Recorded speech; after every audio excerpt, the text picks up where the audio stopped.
Hello everyone, welcome back to my channel. আজ হলো মঙ্গলবার আর সকাল বাজে এখন ঘড়ির কাঁটাতে 8টা। তো বুঝতেই পারছো যে সকালটা শুরু হয়েছে সকাল সকাল। এখানে কারেন্ট নেই, দেখো।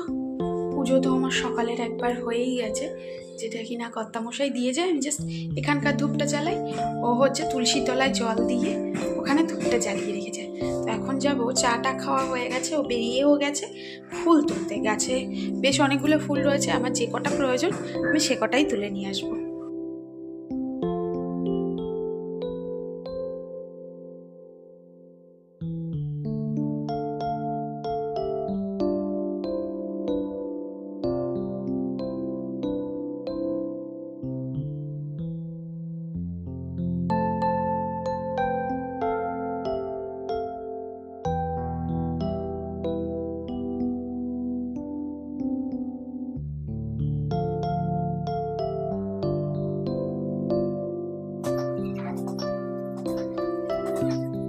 সকাল সকাল ঘুম থেকে উঠেই দেখছি যে চাটা হয়ে গেল আর কারেন্টটা চলে গেল। জানো তো কি করব বুঝে পাচ্ছি না, তাই বসে রয়েছি চুপ করে।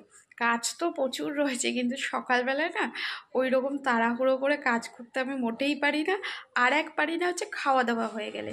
আমাকে যত কাজ আছে খাওয়ার আগে করালে সব করে দিতে পারি, তো খেয়ে নিলেই মনে হয় যেন শরীরটা ভারী হয়ে গেছে। এবার যেন মাধ্যাকর্ষণ শক্তির টানে আমাকে বিছানা টানছে। তো এই জন্য সকালে বসে রয়েছি, কারেন্ট নেই। চাটা করলাম আর দেখলাম চলে গেল। ভাগ্যিস চাটা করতে পেরেছি ইন্ডাকশানে, না হলে কারেন্ট চলে গেলে তো ওটাও পারতাম না। আর কর্তামশাইকে লিকার চা আর একটা বিস্কিট দিলাম, সেটাও তো খেয়ে যাবে না বলে, তবুও জোর করে খাইয়ে পাঠালাম। উফ, গরমটা নেই আবার আছেও, মানে ওয়েদারটা না সকাল সকাল তো একটু হালকা, কিন্তু বুঝতে পারছি যত বেলা বাড়বে রোদও বাড়বে, ওয়েদারটাও সেই রকম হবে। আর জানো তো, ফুল তুলছিলাম তো, তাই পাশের বাড়ির জেঠিমার সাথে কথা হচ্ছিল। অম্বাবচী চলছে, তো অম্বাবচী লেগেছে তো সেই রবিবার দিন মনে হয়। তো অনেকের না অনেক কিছু নিয়ম আছে, অনেক কিছু মানে। তো আমার সত্যি কথা বলতে সেভাবে তো নিয়ম মানা হয় না। যেগুলো ধরো ফটো রয়েছে, মায়ের ফটো, সেগুলো ঢেকে রেখেছি। এছাড়া আমি কিছু নিয়ম মানছি না। আর ওই মাটি খুঁড়তে নেই বা মাটিতে কিছু পুঁততে নেই, এগুলো আমি জানি। তারপরে চুল দাড়ি নখ কাটতে নেই, এগুলো মানছি। তো তাছাড়া এমনি কিছু মানা হচ্ছে না। আর ওই কাপড় কাচতে নেইটেই অনেকে বলে, তো সেগুলো তো মানা হয় না, কারণ প্রতিদিনই আমাদের টুকটাক জামা কাপড় কাচতে হয়, নাহলে রবিবারে অনেক হয়ে যায়। ছোট ছোট যে জামা কাপড়গুলো আমি রেগুলার চেষ্টা করি ধুয়ে দেওয়ার, না হলে রবিবারে না অনেকটা পরিমাণে হয়ে যায়। আর জামা কাপড় পরতেও খুব অসুবিধা হয়, মানে ধরো কিছু প্রয়োজন, এটার সাথে এটা পেয়ার করে পরবো, দেখা যায় যে সেইটা সেই কাচার লাটের মধ্যে রয়েছে, সেই জন্য। তাই পাশে বাড়ি জেঠিমা বলছে ফুলটাও আমরা তুলি না, জানো তো। তুলি না বলতে, জেঠিমা যেহেতু বিধবা মানুষ, উনি তোলেন না, বাড়ির কেউ তুলে দেন, উনি পুজোটা দেন, ফুলটা উনি তোলেন না। তা আমি বললাম যে জেঠিমা আমি তুলতে পারবো? বলছে হ্যাঁ তুলতে পারবে। আমি বলছি অনেক নিয়মই তো জানি না। আর সত্যি বলতে যত না মানে নিয়ম মানতে যাব, ভক্তির থেকে ভয়টা চলে আসবে বেশি। অতিতেই ক্ষতি বলে না, অতি জিনিস কোনোটাই ভালো না, অতি ভক্তিও ভালো না। অতি যেই করতে যাব সেই না ভয়ে ক্ষতিটাই হয়ে যাবে। তাই জন্য যতটুকু মন থেকে মানতে পারি, যতটুকু সব কিছু মনে রাখতে পারি, ভয়ে না ঢোকে, ততটাই আমি পালন করি। এই তোমরা কে কী পালন করছো অম্বাবচীতে আমাকে প্লিজ কমেন্ট করে জানিও না, আমি একটু দেখবো যে কে কী পালন করে, বা আমার মতো যারা অন্যরা রয়েছে তারাও একটু কমেন্ট করে দিও প্লিজ। আমার ফ্রেন্ড লিস্টে অনেক রয়েছে ইসলাম ধর্মাবলম্বী ভাই বোনেরা, তারাও তোমাদের পরব নিয়ে কিছু আমাকে জানাতে পারো। তাহলে না কি বলতো, পরব অ্যাকচুয়ালি সবটাই কেন্দ্র করে প্রকৃতিকে। তো সেখানে না ইসলাম বলো বা হিন্দু ধর্মাবলম্বী বলো, সবটাই না প্রকৃতিকে কেন্দ্র করে, দেখবে কোথাও না কোথাও একটা কানেক্টিভিটি রয়েছে কিন্তু। কারণ যারা এইসব ধর্মের প্রবর্তক ছিল, তো তারা না মানে প্রকৃতিকে বাঁচানোর জন্য এইসব নিয়মকানুন তৈরি করেছিল, এবং মানুষকে আরও বেশি সায়েন্টিফিকভাবে তোলার জন্য এই চেষ্টাগুলো করতো। কিন্তু আমরা বর্তমানে ঠিক উল্টোটাই করি, প্রকৃতিকে নষ্ট করে বাড়িতে কি করি, কলা গাছ, পিতলের কলা গাছ লাগাই, অথচ কলা গাছ কেটে ফেলি। আর তারপর কি করি, বেলপাতা, সুপারি, পান, এখন তো সবই পিতলের পাওয়া যায়, তো সেগুলো ইউজ করছি। এদিকে গাছপালা কেটে ফেলছি, যেহেতু পাওয়া যায় না, গাছ কেটে ফেললে আর পাবে কোথায়। তো এইরকমই আমি কারেন্ট নেই, তোমাদের সাথে অনেকটা বকে নিলাম। দেখি এবার একটু না জামা কাপড় ভাঁজ করবো। ওই প্রতিদিন জামা কাপড় কাচা হয়, সেগুলো না লাট দিয়ে পড়ে থাকে, এদিক থেকে ওদিক, ওদিক থেকে সেদিক করছে, ওগুলো ভাঁজ করে নিই। আর রান্নাবান্নার দিকে তো এখন যেতে পারবো না, কারণ কারেন্ট নেই। কারেন্ট এলে তারপর যাব। আর সকালের বাসি কাজ সবই হয়ে গেছে।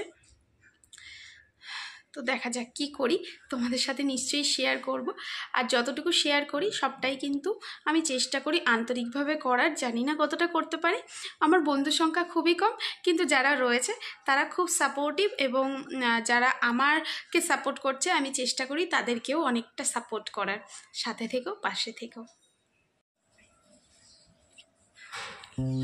প্রত্যেকের বাড়িতেই এমন একটা জায়গা থাকে যেখানে সমস্ত জামা কাপড় যেখানকারই হোক না কেন এনে অ্যাডজস্ট করা হয়। আমাদের এই টলির ওপরের জায়গাটা নতুন করে সৃষ্টি হয়েছে। এখানেই এখন সমস্ত কাপড় দেখো ভাঁজ করে রেখেছি। আর এখন না একটু চাল রোদে দেব। হঠাৎ করে আগের দিন চালটা যখন বার করলাম, পোলাও করেছিলাম বলেছিলাম না রবিবার দিন রাতে এসে, তো তখন দেখছি চালটায় না পোকা হয়ে গেছে। কিন্তু আমি দেখো দুটো প্লাস্টিকে কিন্তু ভরা ছিল, ওইভাবেই রেখে দিয়েছিলাম। প্রথমবারের জন্য আমি খুলেছিলাম, আগেও আমি এই কৌটোর মধ্যেই চাল রাখতাম, তো হঠাৎ করে কেন জানি না পোকা হয়ে গেছে। তো রোদে দিতে হবে, সেই জন্য দেখো প্লাস্টিক থেকে চালগুলো বার করছি। আর আগের কিছুটা চাল ছিল, সবটা মিলিয়ে এবারে রোদে দেবো যাতে পোকাগুলো চলে যায়। এই দেখো সেই ছোটো ছোটো উকুনের মতন না পোকাগুলো, মাথায় উকুন হলে যেরকম হয় সেই রকম। তো আবার ঘরের মধ্যে রেখে দিলে ভয় হচ্ছে সমস্ত কিছুতে যদি পোকা পোকা হয়ে যায় তখন ওগুলো ছাড়াতে আমার খুব কষ্ট হবে। তাই বারান্দাতে বেশ ভালো তাপ আছে, তো প্রথমে আমি না এখানেই দিলাম যে দেখা যাক কি হয়, পোকাগুলো গরমের তাপে বেরিয়ে যায় কি না। আর তারপর চলে এলাম সবজি কাটতে। তো সকালে টিফিন হয়নি এখনও, তো সকালে একটু আলু ভাজা করব টিফিনের জন্য, পান্তা ভাত দিয়ে খাবো, মানে আগের দিনের ভাত রয়েছে। আর এখানে দেখো উল্টো পাল্টা কিছু সবজি রয়েছে, মানে কোনোটার সাথে কোনো কম্বিনেশন নেই। তো কি রান্না করব বুঝতে পারছি না, কিন্তু কিছু তো একটা করতে হবে। তো ভেন্ডিটা কেটে নেব, ভেন্ডি আলু দিয়ে ঝাল করব। আর গাজর, মিষ্টি আলু, বেগুন রয়েছে, একটা নষ্ট হয়ে যাবে না রান্না করলে, সব কিছু দিয়ে একটা তরকারি করব ভাবছি।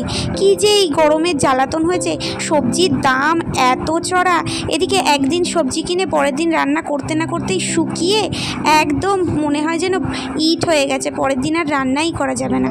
তাই তড়িঘড়ি না সমস্ত সবজি রান্না করে ফেলতে হয়।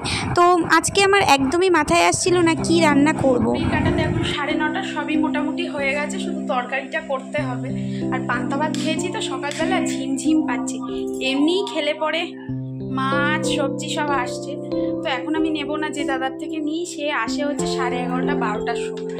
তো সেই জন্যই না আগের দিনের মানে পরের দিন যেটা করব আগের দিন নিয়ে রেখে দিই। আর এখন এত ঝিম পাচ্ছে 9:30টার সময়, মানে যেহেতু ভাতটা খেয়েছি তো প্রচণ্ড ঝিম পাচ্ছি। এমনিই আমার ভাত খেলেই বিছানা টানে, তার উপরে আবার পান্তা ভাত খেয়েছি। একটু শুয়ে নিই, 10টার সময় যাব রান্নাঘরে, আধ ঘন্টা শুয়ে নিই। রান্নাঘরে গিয়ে ভাতটা তো হয়ে গেছে, বসিয়ে দিয়েছিলাম, হয়ে গেছে। এখন শুধু সবজিটা হবে, ওই তো দেখলে সব কিছু দিয়ে সয়াবিন দিয়ে একটা তরকারি হবে, আর ভেন্ডি দিয়ে আলু দিয়ে সর্ষে বাটা দিয়ে লঙ্কা দিয়ে একটা ঝাল ঝাল টাইপের হবে, ভেন্ডি ঝাল যেটাকে বলে, সেটাই করবো। আর কিছু করব না, আর তেমন কিছু কাজও নেই। ওই ঘরটা মুছে স্নান করে নেব, পুজো দিয়ে খাওয়া দাওয়া, এই তো প্রতিদিনের ডিউটি, সেটাই তোমাদের সাথে শেয়ার করি। তবে হ্যাঁ, নিত্য নতুন ভিডিও চেষ্টা করি যখন যেটা পারি তোমাদের সাথে শেয়ার করার।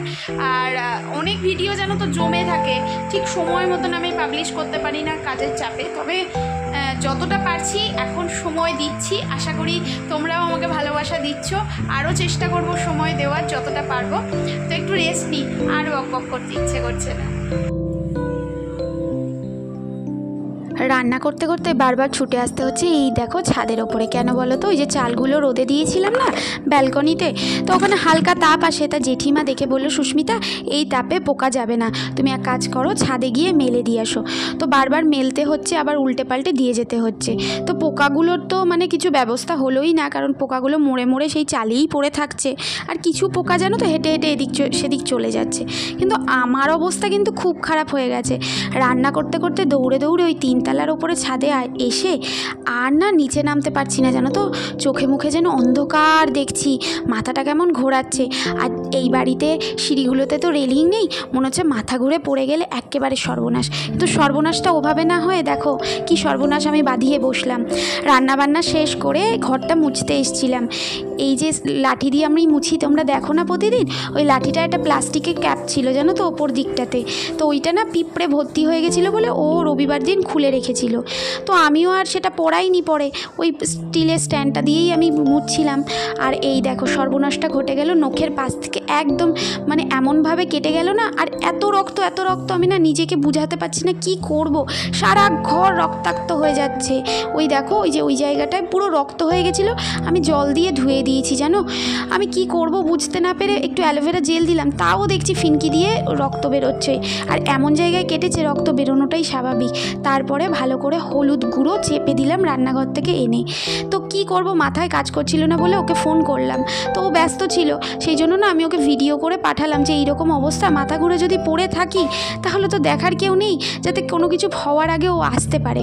যাই হোক সেই হাত কোনো রকমভাবে হলুদ গুঁড়ো দিয়ে চেপে রেখে কিছুক্ষণ পরে সমস্ত কাজই কমপ্লিট করলাম। ওই হাত নিয়েই ঠাকুরের বাসন মাজা, পুজো দেওয়া, সমস্ত কাজ, ঘরটাকেও মুছে ফেলে এই দেখো রান্নাবান্না। লাল শাক করেছি আজকে বাদাম দিয়ে, আর এখানে ভেন্ডির ঝাল করেছি, আর সমস্ত সবজি সয়াবিন দিয়ে একটা তরকারি করেছি। কিন্তু খেতে একদমই ইচ্ছে করছিল না। 4টের সময় ভাত খেয়েছি জানো তো অফিসের কাজ সেরে, তারপরে 4:30 5টা বাজে তখন একটু নিজের জন্য চা করলাম। ভাতও খেতে পারিনি, হাতে কেটে গেছে তো ডান হাতে, আরও তো গোল্লা করে মুখেও দিতে পারছিলাম না, তো সেই মতো ঠিক করে খেতেই পারিনি। তো ভাবলাম একটু চা করি, কারণ আজকে পড়ানো 7টা 7:30 থেকে, তো সন্ধে টন্ধে দিয়ে তারপর একবারে যাব, সেই জন্য চা বিস্কুট নিয়ে খেয়ে তারপর সন্ধে দিতে বসলাম। জানো হনুমান চালিসাটা পাঠ করি মঙ্গলবার দিন, আর আজকে একটু দেরিতেও পড়ানো থাকে, তোমাদের তো আগেই বলেছি। আর এখানেও না আজকে একটা ধূপ দিয়েছি, যা দেখো এই ঘরেও ছোট্ট একটা ছিল, ধূপটা এনে ঘরে দিয়ে দিয়েছি, ওখানেও দিয়েছি, সারা ঘর ধোয়া এত ভালো লাগছে। কিন্তু 7টা 5 বাজে আমাকে বেরোতে হবে, তো যাওয়া যাক পড়াতে, এসে আবার কথা হচ্ছে তোমাদের সাথে।